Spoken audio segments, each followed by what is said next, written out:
My name is Molly Boyum, and I am the Chief Development Officer for NPH USA. And on behalf of all the staff here, we hope you and your families are safe and healthy. COVID has changed all of our lives and how we work. Here at NPH USA, we are pivoting our events, travel, and communications to various online platforms. We miss seeing our kids and colleagues in our homes, as I'm sure you do. So we are excited to bring you episode 1 of the NPH Open Home series. As excited as we are nervous, a little nervous about our Wi-Fi letting us down, so fingers crossed. That being said, we look forward to visiting Honduras tonight and our other homes in future episodes.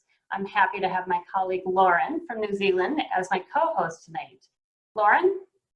Thank you, Molly. Kia ora and good morning, everybody. It's Friday morning here in New Zealand, and I just want to extend a big welcome to our New Zealand friends and supporters who have logged in today.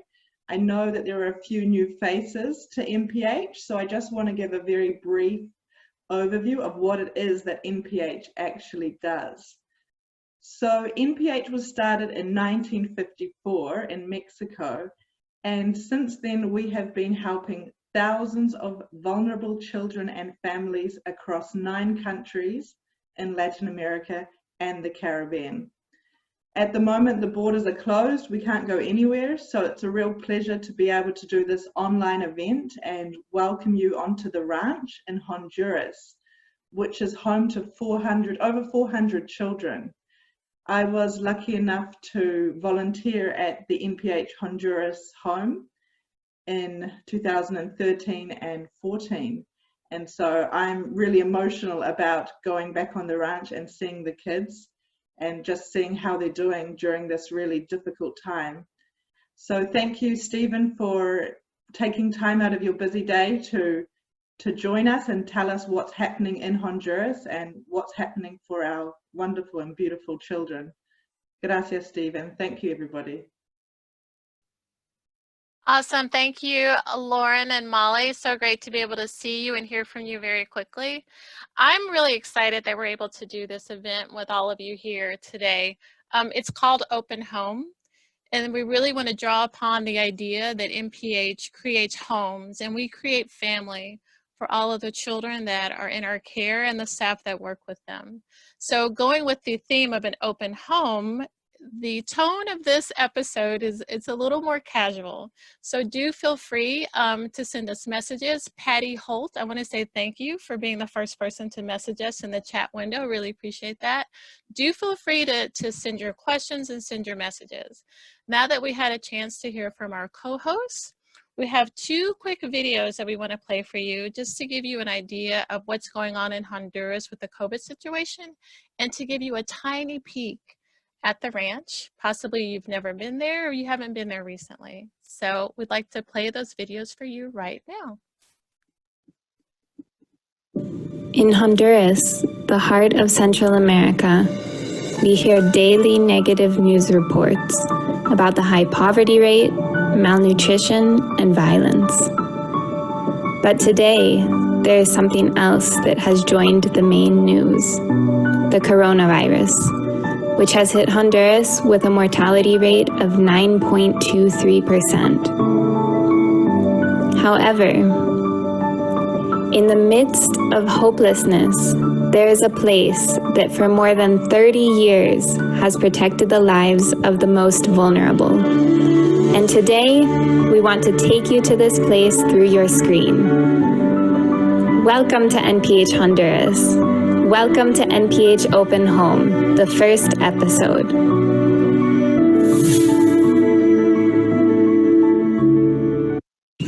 Hello everyone, just walking down towards the Talleres trade workshops. For those of you who know the ranch, just to get a quick panorama, quick reminder, and we're going to be greeted here by the chiquitos.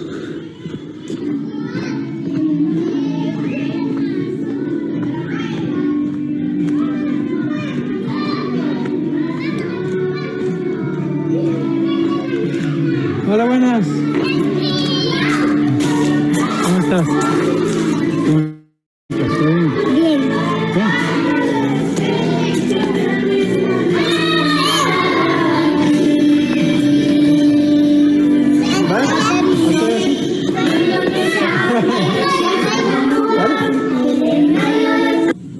Thank you Thank you for visiting for visiting our home.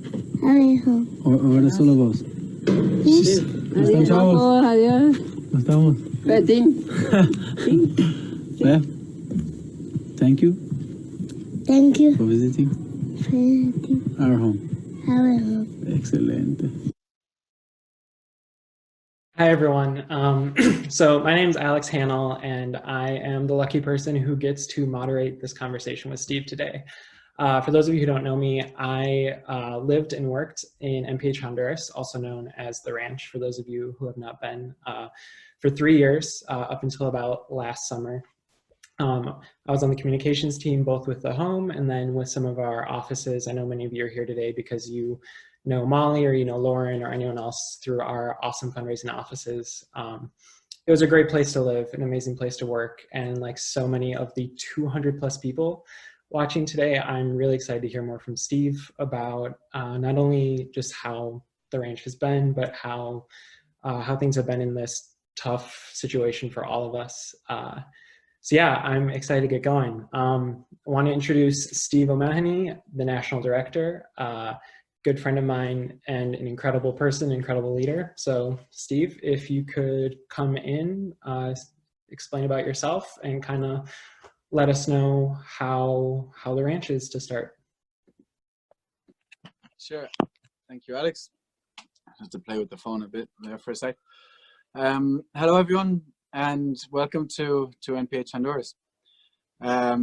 Just to Molly's point, the Wi-Fi isn't the only risk we've got going on here. Just behind me, I've just noticed there seems to be hundreds of bees pollinating a tree. So if I end up running away screaming, Alex, you might just have to take over.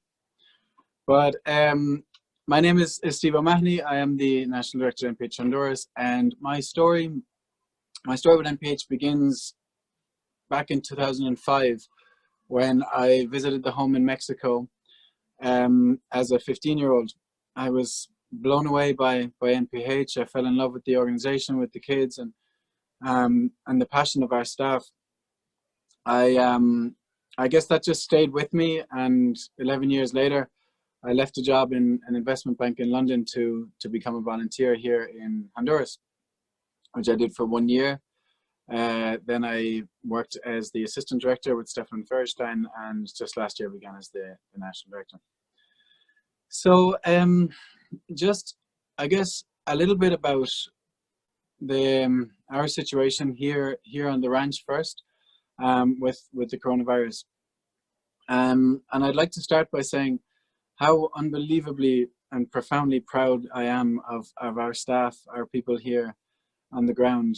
The other day I was watching came up in a news feed on social media, a story about a nursing home in the UK where the staff had pitched tents out in the back garden of the nursing home and the property so that they could stay on the grounds and better protect the elderly people there.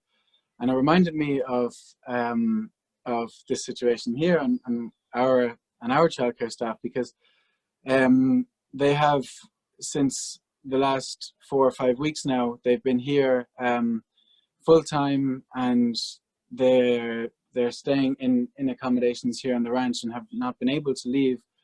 Our conversations with them right from the beginning was that we have no idea how long this is going to go on for. We have no idea what kind of impact that this is going to mean to our home, and we have to take all precautions possible. So we called one by one all of our university students, and they almost all of them came back to help and support the home. Our high school staff also came back from Tegucigalpa, and all almost in preparation for the worry and the fear that we had that little by little our childcare staff would not be able to be here, because they have their families outside, they have their kids, people that are dependent on them outside, and so there was a very genuine fear that they would just be unable to commit to something like that. And thanks be to God, that wasn't the case. It was unbelievable to receive such a positive feedback when we asked them really for volunteers, for who was able to stay here and commit to to being here full time. And it's just been so inspiring listening to their stories and seeing their level of response and how they've responded to these times of crisis. The hermanos mayores, that refers to the people who grew up here in the ranch and have since left. They have also been inspirational throughout all of this this whole situation. We have many of them that are working for us as full-time staff, and just as an example, Mauricio is our director of the hogares, the homes, and he grew up in the ranch. This is his home, this is his family. And right from the beginning, he's been here and just been 24/7, been unbelievable. He's been everywhere.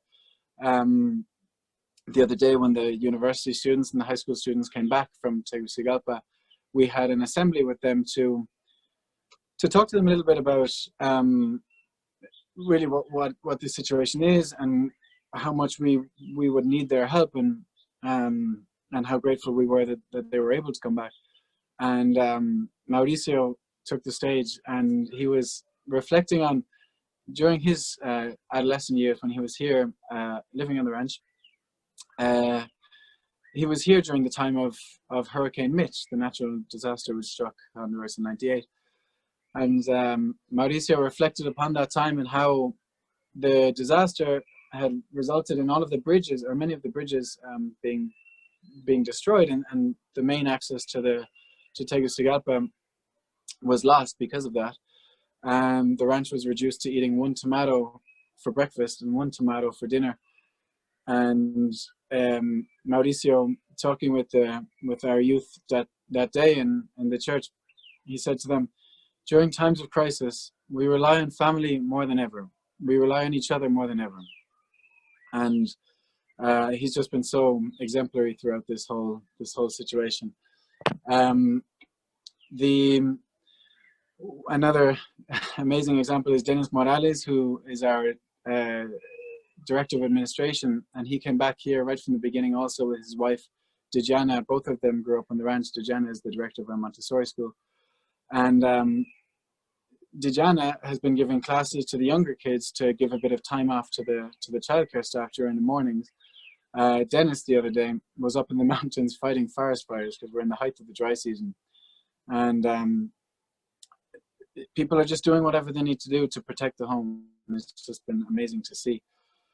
The next point, I guess I'd like to share a little bit about the current situation in terms of the preventative measures and the things that we're seeing here, the change of situations and all of that.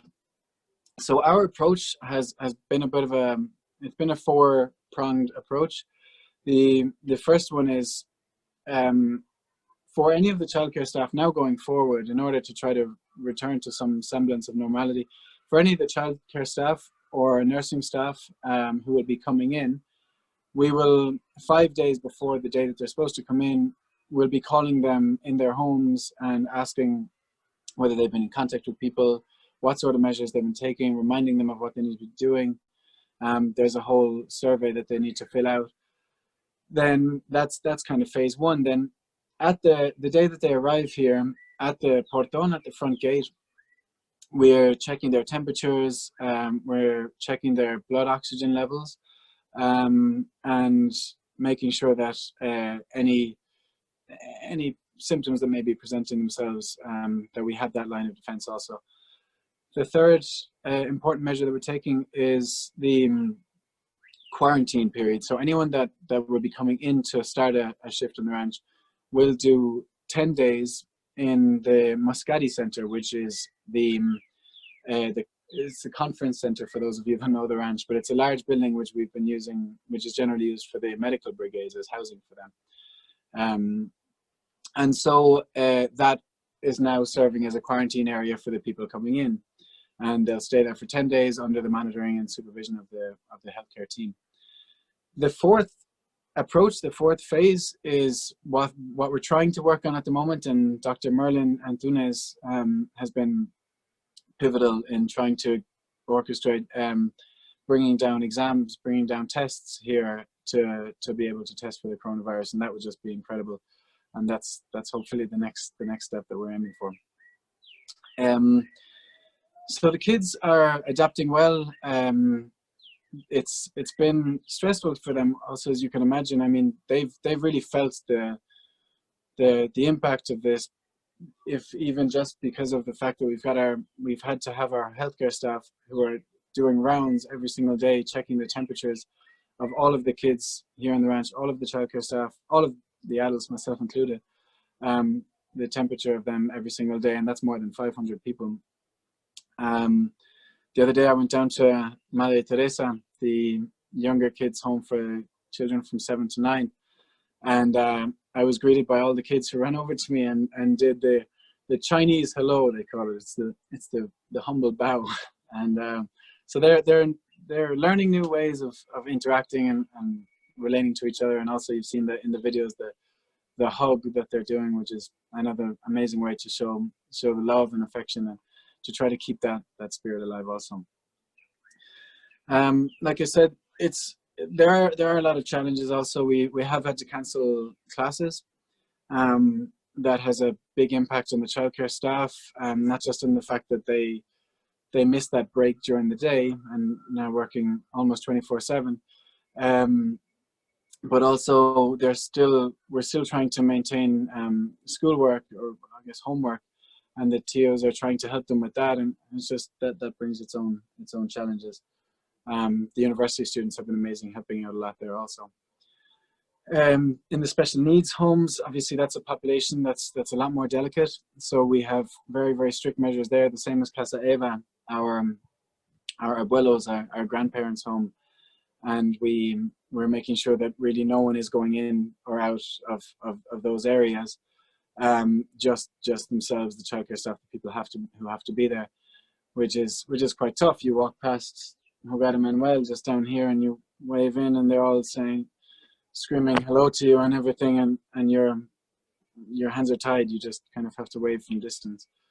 The children also are struggling with, some of them, for example, if you have a brother or sister that's living in a different area, if you are in the neighborhood in Buen Pastor, for example, the boys neighborhood, and your sister is in Toledo Kumi, they normally go to school and they see each other every day, or weekends we have activities and everything like that, but during these times that's quite difficult. And so we've been, with the volunteers that are still here, we've been organizing a get-together of 2 or 3 families each day, which is kind of a socially distanced activity, which has been amazing to see also, but difficult. I was walking down with 2 of the girls to visit Christopher, who was it was his birthday about a week ago, so we wanted to go and say hello to him. And as I was walking with Lindsay and with Nicole, I said to them, when you see him, please don't give him a hug, try to maintain the distance. And their response was, that's awful, I can't even give him a hug on his birthday. And that's so difficult for them. The salidas we generally do during the Easter period, the vacation period, the kids will go and visit their families. That's also something that's not been possible. And what we've tried to do instead of that is allow the children to call home, and all of the coordinators have phones, so they can do that quite easily, which brings its own challenges, because outside we don't have, access is very difficult. There's military on the streets, and so people don't have too much access to food, medications, things like that. And so often we get that message through the families talking to us, to our social workers, or talking to our kids, and that causes worry for them and stress for them. Thanks be to God, we've been able to help out a lot there also. We have been able to send provisions through the community services program to their families, medications also, but that is difficult. Just a little bit on the situation here in the country. Today we have about 740 cases of the coronavirus, and that's a very unrealistic statistic, because we've been 1 month and a half now since the first case on the 12th of March, and there are very few countries in the world that have, after a month and a half, cases and statistics that are not in their thousands, and to think that Honduras would be any different is somewhat farcical. So I'm not sure how much we can believe. The government doesn't have that much testing capabilities, etc. So that's not easy. Outside, like I said, people are hungry. Access to things is very difficult for them. Just to get to the ranch, just to get to Tegucigalpa, outside there are anywhere between 15 and 20 different groups of protesters that are putting blockades on the road with rocks and sometimes with burning tires, and demanding money for passage. So that's also quite difficult. The other day I was in Tegucigalpa trying to pick up some food, and on the way back I was driving through a roundabout, and on the other end of the roundabout I see this huge set of burning tires and people there with balaclavas with covering their faces, and I was scared. I ended up having to just do a 180 and drive the wrong way around the roundabout to come back the way I came, and ended up meeting another protest in another road and having to find an alternate route home. And these are things that are only going to get worse and worse. There's already been pockets of looting and things like that that are happening, and it's very difficult to know when there will be an end to this, or how they can get that under control. So I guess what does the future hold? Before this crisis, we were told that we were already facing the biggest economic crisis or the biggest economic challenge, I guess, that NPH has ever faced. We have had budget cuts for the last 3 years. Last year in Honduras, or in 2019, we had to let go 11 people, including Doña Gloria, for those of you who know her, in the tortilleria. These are very difficult decisions to make. Just this year, we most likely have to let go another 13, which include 4 teachers. It includes having to close the shoemaking workshops. It includes having to make savings in the university education program. All of this has a serious impact in the formation of our children and youth. But we are doing everything that we can to make things work.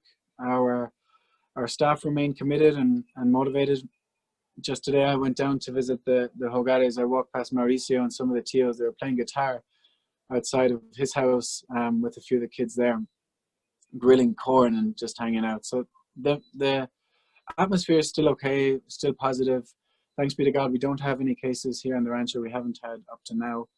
And of course, we're praying that continues. Lastly, I would just like to, thank you all. Thank you to everyone who's on this call for supporting our family and supporting NPH. There are really not enough times that we have a space like this that we can share, that we can open up, and that you can learn a little bit about the reality here. And it's funny, the other day I had a family Zoom call with my extended family back in Ireland, and one of my uncles, he said,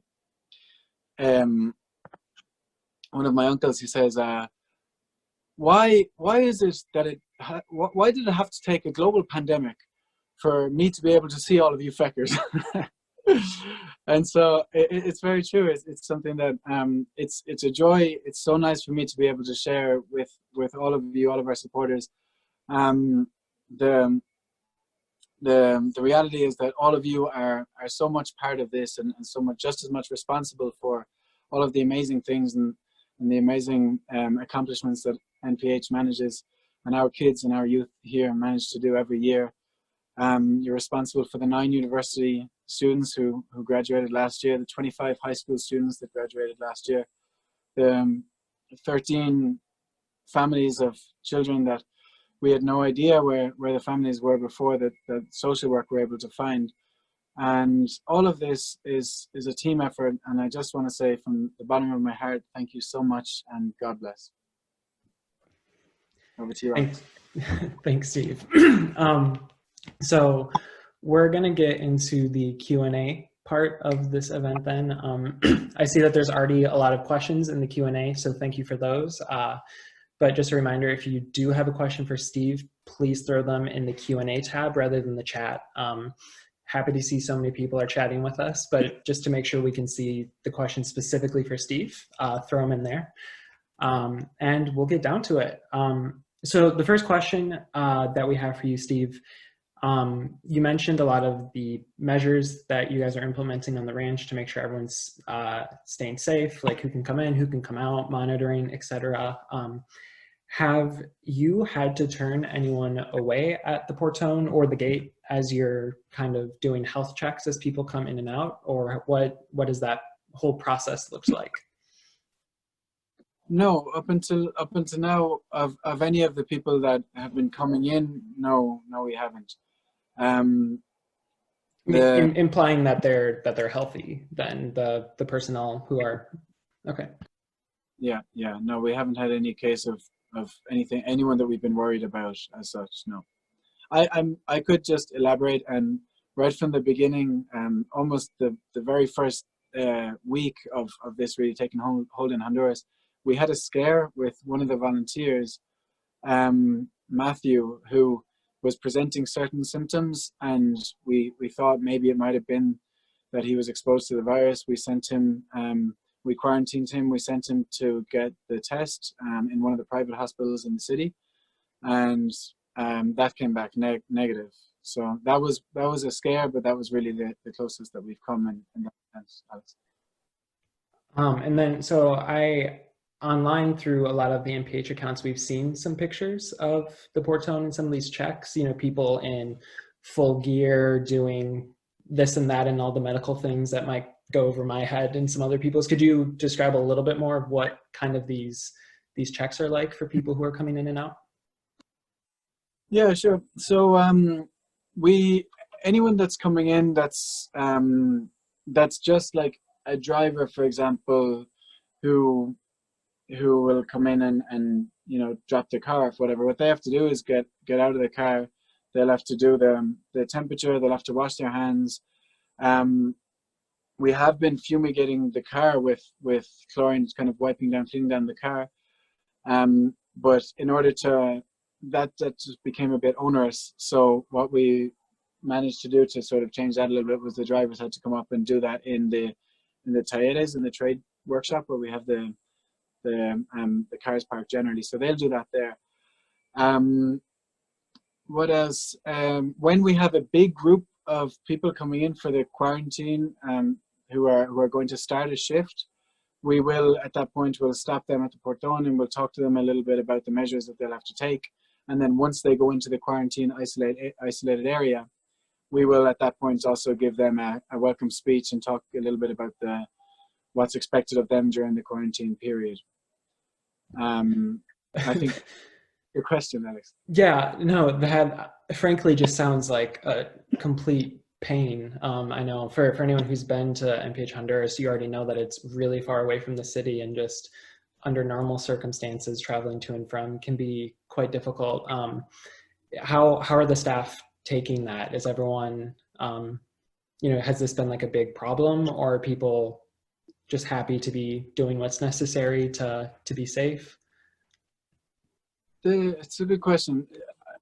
I would be lying if I said that it's all pickles and gravy and it's all been, you know, very, very positive all the time. There are a lot of challenges, and the TOs do need motivation. Just last night they organized a sort of a singing event down in Casa Suyapa, just out the back in a kind of where I'm just looking at the pickles and gravy Irishism comment from Gia.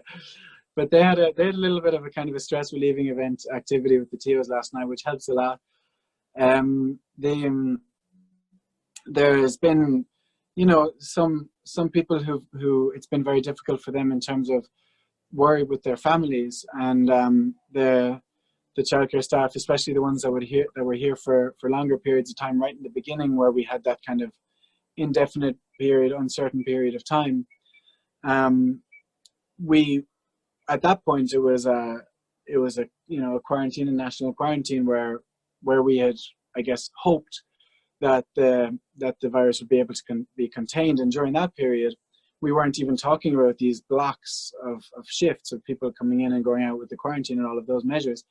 So in order to, I guess, ease their stress levels and ease their concerns a little bit, Mauricio was able to organize provisions and medications and things to send out to their families.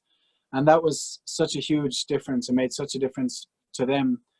I remember we were in we do 3 meetings a week as the leadership team here. And Tia Peeling, the coordinator of the girls' homes, said that one of the comments that one of the TS had said to her, the childcare staff had said to her, was, I've never felt so much part of this family. And it's that little detail, that little thing made such a huge impact and difference to them, because you can imagine they're happy to do it. They're happy to be here, and they're so worried about our kids here, but they're also worried about their families outside. So that little detail made a big difference. Yeah,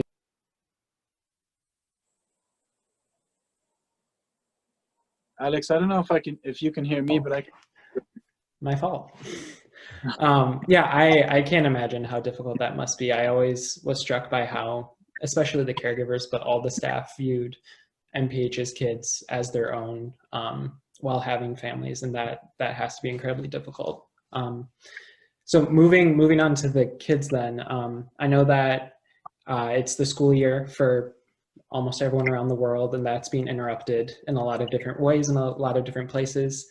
Can you speak to how NPH's kids are continuing with whatever schooling or tutoring, whatever education that you guys can do in a safe way? Yeah, so I touched on the fact that the teachers have been sending schoolwork through WhatsApp, through email and stuff, and what we're working on now and getting to the final stages of is a plan for them to come and not open up classes again, because we're trying to avoid sort of groups of kids that are from different hogares mixing. It's okay that the hogares that the kids mix within the home that they're in, but we're trying to avoid the mixing for obvious reasons. So to set up a classroom scenario really doesn't make sense.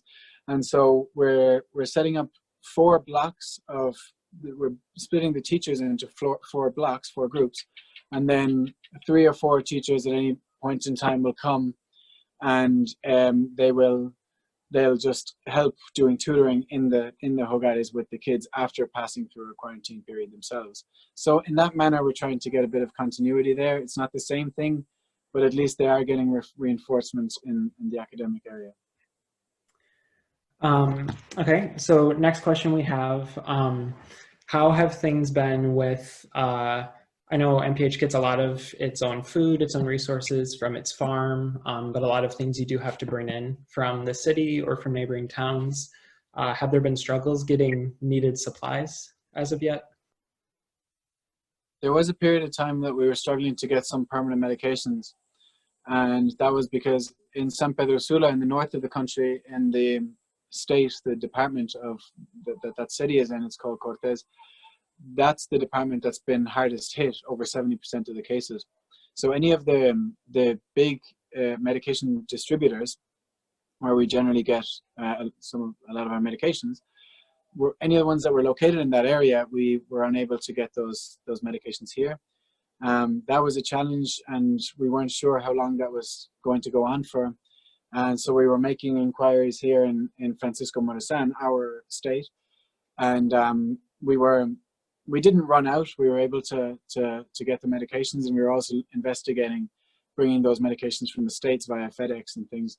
So that was a challenge, and we're not sure how that situation will keep developing. So we're keeping an eye on it. You mentioned the farm and the fruit and vegetable garden. That's a big help. It's a huge help. We grow almost all of our fruit and vegetables here. We have over 200 cows, and at any point over 40 or 50 pigs. Many of you will have seen them. And so in that sense, we're doing well, but we do need to buy things outside. Grain is a big one, beans, rice, which we barely eat here at all. That was sarcasm for anyone who didn't pick up on that. A lot of beans and rice. So we do have to buy that outside, but it's a grain, so it lasts a long time. Cereal also, so we bought 2 or 3 months worth of that, and we haven't had any huge issues other than actually getting to Tegucigalpa because of these blockades of people. But they generally do let us pass. It's just it's a bit of a shock. It's a bit of a scare. But they do let us pass. We haven't had any incidents, for example, where they've said no, turn around, or they've been acted in an aggressive way towards our staff. It's a situation that's, that it is what it is, and it may get worse, and we're hoping that it doesn't, but we're dealing with it. So we got about time for 1 or 2 more questions. I think one that a lot of people, especially those who have known about NPH for a while or visited the ranch, years if not decades ago, will want to know, one of the least one of the programs NPH has that gets the least amount of praise publicly, I think, is the outreach you guys do to hermanos mayores, or older brothers or sisters, kids who grew up at NPH and now are adults living outside. Have you been able to continue any kind of outreach or support for former family member or current family members, but former children, now adults, who are not in the home and just need family support? Can you summarize that question, Alex? Yeah, horribly worded. So one of the programs NPH has in all of its locations is continual support for what we call the hermanos mayores, older siblings, adults who were kids at NPH and now live outside of the home as adults. I know Honduras does a lot to help, adult family members, people who were NPH children at one point who need, be it like scholarships or food support. Is something that you and Stefan were always very active in doing. Have you been able to keep that outreach up? Maybe that's impossible given restrictions on traveling. They live right outside of the home. Can you speak to the hermano mayor situation? I think I heard you. I'm going to speak anyway, Alex. It's starting to rain, which is an absolute blessing. We're in the middle of the dry season, so if it rains, it might be a disaster for the call, but it's wonderful for us. So just to start by saying that, if you lose me, it's because of the internet, because sometimes that happens. So yeah, with the Hermanos Mayores program, what Farid Morel, who has been, he's the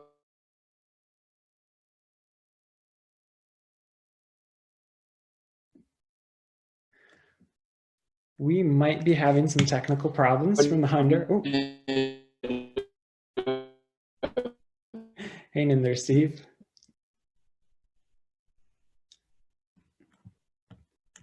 Well, it looks like we're having some technical issues on the Honduran side of this call. Like Steve said, rain in Honduras is a blessing and a curse, especially in this time of the year. It's always great to have the first rain of the season, but more often than not, it does knock out the Wi-Fi. So we will see if Steve is able to get back in.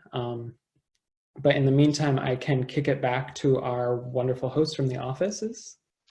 Thank you, Alex. I appreciate that. And that technical glitch was actually perfect timing. We are right up on time for this event. I want to say thank you so much for joining us. This has been fun. The team was really excited and nervous to present something new. And we would love to hear what you think about this open home concept and having episodes and time to chat with our national directors and our other leaders. When this call ends, when this episode ends, you're going to get a link to a survey. We would love if you would fill that survey out. It'll give us really valuable information. You can let us know if this episode met your expectations. And we had a lot of leftover questions for Steve. Really good questions that show your concern and love and your understanding of our mission, your appreciation for all the hard work that Steve and his team and our other teams do around Latin America and the Caribbean. If you would like to have another session with Steve, please put that comment in the survey that you get. So episode 1 is in the books. I want to say thank you to Steve and the entire team that is behind the scenes for this call. Episode 2 is already being planned. We'll be traveling to Bolivia, and we'll have a lovely conversation with Tom Kuiper, who is the National Director for Bolivia. That will happen in May. So I want to say thank you to our co-hosts, Molly and Lauren. Please expect a message from New Zealand or the United States to let you know when that episode 2 will happen. Lauren's had given us a nice wave from New Zealand, a lovely wave from Molly, United States. Thank you, ladies, so much. And as we close out this episode, we're having a lovely, fun little video we want to share with you with some more images from Honduras. That lovely, charming place that Steve and his team are working really hard to keep our children protected, to prevent COVID-19 from coming into the home, but also continuing with all the amazing work that they do. So we will play out to that video. Thank you everyone that joined us. Please take that survey and join us for episode 2, where we travel to Bolivia to speak with Tom. Have a great evening and have a great morning wherever you are around the world. Thank you for visiting our home. Thank you For visiting our home. our home. Our home. Our home. Thank you. Thank you for visiting our home. Thank you for visiting our home. Our. Our home. Thank you Thank you for for visiting visiting our our home. home. Home. Hola, Shaylee. No, yo no puedo. Porque no dijo 1, 2 y 3 ¡Ay, no es! No, con la pata, con la pata. No, con la pata.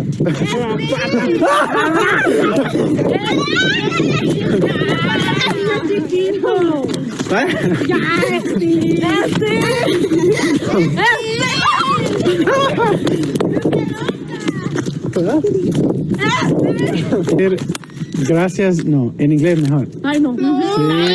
Thank you, ¿qué? Ajá. Thank you. Thank you for visiting our home. Thank you por visitar nuestra casa. Nuestra house. No, sí, Dijo una palabra en inglés. Dijo una palabra en inglés. No, espérate, dime la frase. Thank you for visiting Thank you for visiting our home. Bessie, dale. Thank you for visiting our home. Thank you for visiting our home. Thank you for visiting Our home. our home. Thank you for visiting our home. Thank you for visiting our home. Thank you for visiting our home. Thank you for visiting our